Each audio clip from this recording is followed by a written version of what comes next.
Cancer is uncontrolled spontaneous growth of the cell. Generally cancer क्या होता है? Cancer is spontaneous uncontrol. Spontaneous यानी बहुत ज़्यादा सेल्स किसी ऑर्गन की डिवाइड करना शुरू करते हैं और डिवाइड इतने होते हैं कि अनकंट्रोल डिवीजन होता है, उसी को हम कैंसर कहते हैं। तो कैंसर 100 से ज़्यादा कैंसर के टाइप का पता चल चुका है। और कैंसर में जो ट्यूमर फॉर्म होता है, ट्यूमर अक्सर हम बार आप सबको पता है 2 टाइप के ट्यूमर होते हैं, एक है बेनाइन ट्यूमर और दूसरा है मैलिग्नेंट ट्यूमर। बेनाइन ट्यूमर जो होता है इसको सर्जरी करके निकाला जाता है क्योंकि वो एक स्पेसिफिक लोकेशन पर होता है, उसके ऊपर कैप्सुलेटेड स्ट्रक्चर होता है, उतना कट कर कर निकाल दो, वो जगह आपको आप बच गए समझ लो। लेकिन मैलिग्नेंट ट्यूमर ऐसा होता है कि वहाँ पर वो मेटास्टेसिस करता है, एक जगह से दूसरी जगह स्प्रेड होता है, एक जगह से दूसरी जगह जाकर अपने सेल्स को भी मल्टीप्लाई करता है, दूसरे हेल्दी ऑर्गन को भी इन्फेक्ट करता है और वहाँ पर अपने नए नए सेल्स को तैयार करता है। इसलिए पता नहीं चलता कि वो कौन सा रीजन है जिसको सर्जरी कट कर निकाले। इसलिए यहाँ पर इट मेक्स वेरी कॉम्प्लिकेट। अगर वहाँ पर मैलिग्नेंट ट्यूमर है तो ये काफ़ी डेंजरस हो जाता है। The person who can diagnose and treat and prevent the spread of disease, यानी वो एक्सपर्ट, वो डॉक्टर जो कैंसर का स्पेशल होता है उसे ऑन्कोलॉजिस्ट कहते हैं। The study of cancer is called the oncology. The cancers are classified, किस जगह पर है बॉडी के, कौन से पार्ट को कैंसर हो गया, उसके हिसाब से उसका क्लासिफिकेशन किया गया। द पहला क्लासिफिकेशन है कार्सिनोमाज। हाँ याद रखो, सबके आखिर में ओमास लगाया गया। ओमास जिसको लगाया गया वो कैंसर का नाम होता है, सिर्फ ल्यूकेमिया में छोड़कर। कार्सिनोमाज एक ऐसा कैंसर का लोकेशन है जहां पर abnormal growth is seen in the cells that cover the internal and external, यानी कवरिंग वाला, वो आउटर पहली कवरिंग हो या अंदर की पहली कवरिंग हो। जो फर्स्ट कवरिंग है, जैसे कि लंग्स के ऊपर हमको देखने को मिलता है कैंसर, लंग्स कैंसर होता है, ब्रेस्ट कैंसर होता है। उसके बाद you can see the colon cancer.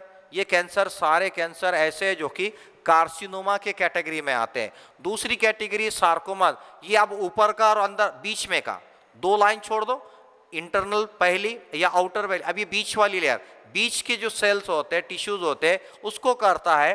उसको जैसे कि एग्जांपल है कैंसर ऑफ बोन, कार्टिलेज है, फैट कनेक्टेड टिश्यूज है, मसल्स है, ये सपोर्टिव टिश्यूज है। ये अलग अलग कैंसर जो कि सार्कोमास के कैंसर्स हैं।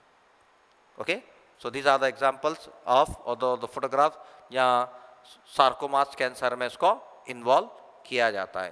Then third type is lymphoma, जहाँ पर लिम्फेटिक नोड्स, जैसे नर्वस हम देख रहे हैं लिम्फेटिक सिस्टम के अंदर होता है, तो लिम्फेटिक नोड्स है या इम्यून सिस्टम के टिश्यूज को ये टारगेट करता है और इन्हें लिम्फोमास कहते हैं। फोर्थ टाइप का जहाँ पर ओमास नहीं है, एमियाज है, जिसमें ल्यूकेमिया जिसे हम ब्लड कैंसर कहते हैं।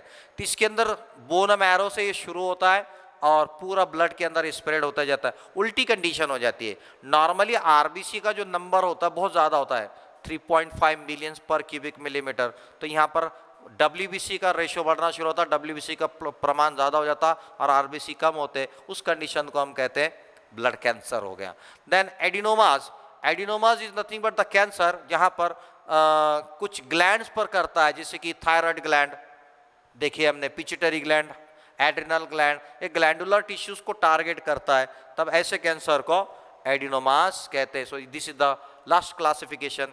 Now symptoms of cancer, cancer हो गया बल्कि कैसा पहचानेंगे? तो सिम्टम्स में cancer tumour can be felt and seen through the skin, lump on breast और ऑन टेस्टिकल, यानी ब्रेस्ट पर हो या टेस्टिस पे हो या स्किन पर हो, हम उसको फील कर सकते हैं। जैसे कि कहीं तो भी ऐसा नया कुछ तो भी गार्ड जैसा बन रहा है तो समझ जाना कि कुछ तो सिम्टम है, एक सिग्नल है, हो सकता है वो फैट का भी हो सकता है, इसलिए एक स्टार्टिंग सिम्टम है। बाद में दूसरी निशानी है कैंसर हो गया बल्कि कि आपकी स्किन पर कहीं तिल है, कहीं मसा है, ये जो तिल और मसा होता है उसका साइज जो नॉर्मल पहले था वो साइज बढ़ना शुरू होता, तो समझना कि यार साइज चेंज हो रहा, कुछ तो बॉडी के अंदर चेंज हो रहा है, कैंसर का सिम्टम्स है। देन ओरल कैंसर जो होता है, मुंह का कैंसर, जहाँ पे व्हाइट कलर के धब्बे लगना शुरू होते हैं, दांतों का रंग चेंज हो जाता है, जबान के ऊपर भी धब्बे लगना शुरू होते हैं, ये ऐसे स्पॉट्स होते हैं, ये देखने को मिलता है हमको। देन और उसके बाद मैलिग्नेंट में लिम्फेडिनोपैथी, लिम्फेटिक सिस्टम जैसे कि बगल है, जांग है, ये सूजना शुरू होता, जैसे कि देखो ये फोटोग्राफ में इसके बगल यहाँ पर सूजे हुए, इसे कहते हैं लिम्फ एडिनोपैथी। देन बाद मरतबा कुछ मरतबा ऐसा होता है कि कैंसर वर्टिगो जिसमें चक्कर आना शुरू होते हैं, गिर जाता है, पूरी तरह से उसको अपने कब्जे में ले लेता है। लंग्स का कैंसर में सांस लेने में परेशानी होती है, सांस ले नहीं पाता, ब्रीथ शॉर्ट हो जाती है, लीवर बड़ा साइज हो जाता है, पीला हो जाता है, हड्डियां टूट जाती है, दर्द होना शुरू होता, बड़े आसानी से हड्डियां झटका लगा कि टूट जाती, टुकड़ा हो जाती। ये भी कैंसर के सिम्टम्स है। ट्रीटमेंट डिपेंड करता है कि कैंसर कौन से स्टेज में, 3 स्टेज में कैंसर होता है। तो यहां पर दूसरा, उसकी एज क्या है, वो बच्चा है, बूढ़ा है, जवान है, उसकी ताकत कैसी है, वो दुबला है, पतला है, वो इलाज कौन सा करना है, दवा को बर्दाश्त कर सकता है क्या, पर्सनल कैरेक्टरिस्टिक्स पर डिपेंड करता है कि ट्रीटमेंट कैसा करेंगे। There is no single treatment for the cancer, there is no single treatment for the cancer, often combined therapy is given. अक्सर वहां पर 2 से 3 अलग अलग ट्रीटमेंट को कंबाइन कर दिया जाता है, उसे कंबाइंड थेरेपी कहते हैं। तो कौन सी एक है सर्जरी, सर्जरी के अंदर उतना पार्ट को कट कर वो जो माउथ का है उसको कट कर निकाला जाता, इसे कहते हैं सर्जरी का। और दूसरा है रेडिएशन, अल्ट्रावायलेट रेडिएशन देकर वो जो कैंसरस सेल है उसको मार दिया जाता, सेल पर लाइट मार के सेल रोक दिया जाता उनका मार। और उसके बाद है कुछ केमिकल थेरेपी। ये केमिकल थेरेपी जिसे हम कहते हैं कीमोथेरेपी, बहुत स्ट्रांग सीवियर होती है, अक्सर पेशेंट के पूरे बाल झड़ जाते हैं, स्किन पूरे ऐसा बूढ़ा लगना शुरू हो जाता है। उसके बाद इम्यूनोथेरेपी काफ़ी एडवांस है, एंड जीन थेरेपी ये भी काफ़ी एडवांस है। ये दोनों टेक्निक अपने पास ज़्यादा देखने को नहीं मिलती है, लेकिन this are the most effective technique जहाँ पर उसको क्योर किया जा सकता है। एड्स, ये हमारा लास्ट डिसीज है, द एड्स। एड्स का फुल फॉर्म है acquired immuno deficiency syndrome. Okay, ये कराने वाला भी एक वायरस है जिसका नाम HIV, human immuno deficiency virus कहते हैं इसे। ये वायरस आता कहाँ से है, स्प्रेड कैसा होता है, उसकी स्प्रेड होने की है, एक तो पेशेंट जिसकी राल सलाइवा से, उसके आंसू में भी वायरस होता है, उस पेशेंट के नर्वस टिश्यू के फ्लूइड में, स्पाइनल फ्लूइड में, और उसके स्पर्म सेमन में, उसके वजाइनल सिक्रीशन में, उसके ब्रेस्ट के मिल्क में। अगर छोटा बच्चा है, अगर उसको एड्स है तो उसके बच्चे को दूध से भी वायरस पहुंचता है। लेकिन वायरस इनमें सब में है, लेकिन वो डिसीज कराता कब है, जब किसी का इन्फेक्टेड पर्सन का ब्लड ट्रांसफर हो गया, या किसी का सेक्सुअल कांटेक्ट इन्फेक्टेड से हो गया, या किसी का वजाइनल सिक्रीशन इन्फेक्टेड का, या फिर उसके ब्रेस्ट मिल्क से उसके दूसरे बच्चे को या हेल्दी पर्सन को ट्रांसमिट हो सकता है।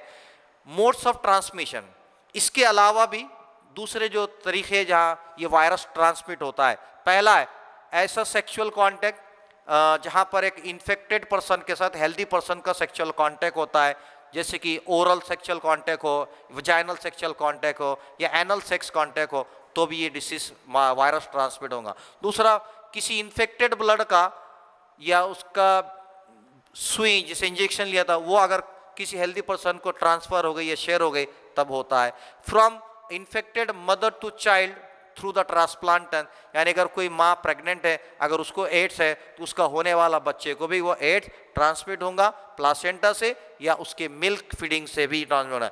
नेक्स्ट है अदर मोड्स में आर्टिफिशियल इंसेमिनेशन में ऑर्गन ट्रांसप्लांट फॉर इन्फेक्ट, यानी किसी को जैसे कि आज टेस्टिबिलिटी भी कॉमन हो गया बहुत ज़्यादा। जनरली हम देखते हैं कि स्पर्म डोनर्स होते हैं, वो स्पर्म डोनेट अगर करने वाला अगर एड्स का पेशेंट था और चेक करे बिना अगर वो ब्लड स्पर्म किसी को आर्टिफिशियली इंसेमिनेट टेस्टिबिलिटी के लिए ट्रांसफ़र करे तो वो औरत को या फीमेल को भी कैंसर होगा। या फिर नेक्स्ट है कि किसी का हार्ट या किडनी या कोई ऑर्गन उसने डोनेट किया और वो इन्फेक्टेड था तो उसको भी वो ट्रांसमिट हो जाएगा। Then HIV is not spread by, HIV जो इससे नहीं स्प्रेड होता। जनरली हमारे पास मिसकंसेप्शन होता, बाद लोग को सही इन्फॉर्मेशन नहीं होती, वो समझते हैं कि इससे भी स्प्रेड होता, लेकिन नहीं होता। किससे नहीं होता? कैजुअल कांटेक्ट, आप उसके साथ जाके गले मिल रहे तो नहीं ट्रांसमिट होगा। अगर कोई मच्छर उसको काट कर आकर आपको काट रहा तो एड्स नहीं ट्रांसमिट होगा। या उसके साथ आप खेल रहे या उसके साथ कोई प्रोग्राम में पार्टिसिपेट कर रहे एड्स पेशेंट के साथ तो आपको एड्स ट्रांसमिट नहीं होता। सिम्टम्स क्या है एड्स के? सिम्टम्स ये है, लक्षण ये है कि बॉडी के अंदर कुछ सेल्स है जिसको CD4 टी लिम्फोसाइट सेल कहते हैं, इनकी तादाद, इनका काउंट जो है तो 200 सेल्स पर क्यूबिक मिलीमीटर से कम होना शुरू होती। पहला सिम्टम ये है। इम्यून सिस्टम ऐसे पर्सन की इतनी कमज़ोर, प्रतिकार शक्ति इतनी वीक हो जाती है कि छोटे से छोटा माइक्रो ऑर्गेनिज्म उसको बीमार कर देता है, वो अपॉर्चुनिस्टिक हो जाता है, आने वाले हर माइक्रो ऑर्गेनिज्म को अपॉर्चुनिटी देते रहता है। कॉमन सिम्टम्स में उसको ठंड लगती है, थोड़ा सा बुखार आता है, फिर उसको पसीना आना शुरू होता, नाइट के वक्त में अक्सर नाइट में इसको बहुत ज़्यादा स्वेटिंग होती है, उसके लिम्फ नोड्स बगल जांग सूजना शुरू होते हैं, वीकनेस हो जाता, इसका वेट लॉस, इसे स्लिम डिसीज भी कहते हैं। इतना स्लिम हो जाता है कि काफ़ी एकदम ये पेशेंट्स है, देखिए इनके सिम्टम्स यहाँ हमको सब में देखने को मिलेंगे। ये स्किन के ऊपर है, ये बॉडी के ऊपर, ये फेस पे, ये माउथ में, ये हाथ, इसके स्किन पूरी रेकल हो गई, जैसे you can see, eyes, face, body, organs patient के। ये है एड्स पेशेंट्स, ये पूरा स्लिम हो गया एड्स पेशेंट। यहाँ आप देख सकते हैं कि बिल्कुल उसके बॉडी के ऊपर पूरे सिर्फ स्किन है, मसल पूरे not, almost fat and muscles are lost. देखिए ये पेशेंट्स हैं, ये भी पेशेंट है। नाउ ट्रीटमेंट, अगर किसी को एड्स हो गया तो इट्स क्लियरली कि यहाँ पर there is no treatment for the AIDS. AIDS का कोई ट्रीटमेंट नहीं, नो क्यूरिंग। इसका सिर्फ इतना किया जा सकता है कि कुछ मेडिसिन है जो पेशेंट 2 महीने में मरने वाला है वो 5 महीने बाद मरेगा, बस उसकी लाइफ बढ़ा दी जा सकती, बचाया नहीं जा सकता। नो ट्रीटमेंट, इसका कोई ट्रीटमेंट नहीं है, but can increase the life duration. सिर्फ वो ट्रीटमेंट जो दे जिससे लाइफ बढ़ती है वो highly active anti retroviral therapy है, जो कि कई ड्रग्स को जोड़कर बनाई गई थेरापी है। Anti retroviral therapy suppresses the replication of HIV virus in body. जो वायरस अंदर आकर अपने कॉपीज तैयार करता है, रिप्लिकेट करता है, बस उसको वो कुछ रुकावट करता है, पूरा नहीं रोक सकता। And reduces the number of HIV particles in blood stream, blood में जो उनकी मल्टीप्लिकेशन हो रही थी उसको रेट को कम करता है। ये है वो अलग अलग मेडिसिन जो कि यूज़ किए जाते हैं to prolong the life, not to cure. इलाज नहीं है, याद रखना। हमारे अब डिसीजेस हो गए। चैप्टर हमने जो स्टार्ट किए थे, चैप्टर का नाम था हेल्थ एंड डिसीजेस।